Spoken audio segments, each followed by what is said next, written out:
You were hungry without knowing when you would eat and cold without knowing when you would be warm. That's a horrible feeling. But today I just get worn down. I was with a young woman who happened to be black in Kansas recently, and she said something really interesting. She said, "I'm really tired of having to play the role of being black. I just want to go to school." And I think at some point, we're going to be fatigued with everybody being a victim. When I was a kid, there were tons of people who were in really bad circumstances. My grandfather would not let us wallow in that. And as you could tell throughout this book, he's my hero. He is the single greatest human being I've ever met. With 9 months of education, but he never saw himself as a victim. He used to say that he was a motherless child. He never knew his father. His mother died when he was 7 or 8 years old. Of course, they didn't have birth certificates then, so he never knew quite how old he was. And then he was raised by his grandmother, who was a freed slave. Then she dies.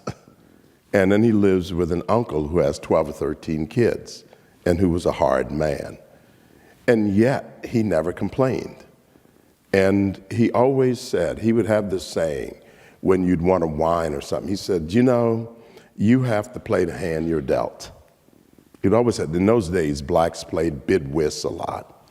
And he'd say, you always have to play the hand you're dealt. If you're dealt a bad hand, you still have to play it. And when we would whine about things, if you look at the bust in my office that my wonderful wife had made for me when I went on the court, his favorite quote was, "Old man Kant is dead, I helped bury him." That is what I grew up with. That was I don't know if you saw the movie The Help. That's my family. We were the help. My mother made $10 a week, $5 more if you had car fare. Miss Mariah was a maid.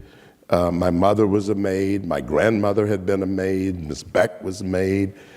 Cousin B was a maid. Cousin Dosha was a maid. You see what I'm saying? Everybody, all of them were maids. And they were the help. And yet they never, ever complained. And life was hard. I mean, the things that we consider hard today. I had some college students ask me a few years back, how would I explain, talk to them now that the economy had taken a downturn? And I said, and I'm looking at them, and I said, how many of you don't have cell phones? Of course, they all had cell phones. How many of you don't have a computer? They all had computers. How many of you don't have a car? I think all but one had a car. I said, you're so far above the poverty line. And when I was in school, you were at the poverty line. You're making like 90 cents an hour. You had no money. You had no shoes you had like boots and things like that.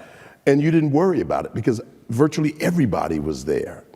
And so when the economy took a downturn, when you're on the floor, isn't a whole lot further you can go. And for them, they're losing from up here to maybe midway down. So I really had no connection with them. But my further point, I didn't have a radio. I didn't have a telephone. And they're complaining, and I certainly didn't have a car. But it wasn't a problem because you had your dreams. You had your energy. You had more than the people you grew up around. I grew up around a world of total illiteracy. That's the beauty. I'm in the Library of Congress. Total illiteracy. But the thing that they had was this hope that the next generation would learn how to read. They knew how important it was for me. So my grandfather wouldn't let me I was a really good athlete too. I don't like to say that because then people want you to kind of show that you were a great athlete, and it's kind of too late in the day now. But he would not give us time off to play sports. We worked on the oil truck or on the farm. But if it had to do with the library, you could do it. So at night, he would let me go to the Carnegie Library, where I'd started going in the summer of 1955 for the noble reason that summer 55, I was 7 years old, and we just moved into this little tenement on the east side. And on Saturday, they gave you cookies and juice. So I went for the very high-minded reason of getting cookie and juice. And when you live in these neighborhoods, cookies and juice are a real treat. Along the way, they introduce you to Dr. Seuss.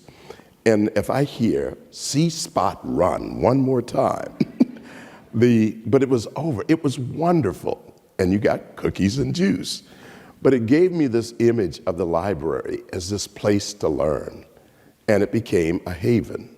So I walk in here. I said, look where I am. I come from this world of illiteracy, place where they treasured learning, and I get to be in a place of learning with all the books and all the people who are literate. So that's a long way of saying I was very fortunate to grow up around people who saw beyond their circumstances and who refused to be limited by those circumstances or to wallow in the sort of victim status of their circumstances. Tell me more about your grandfather.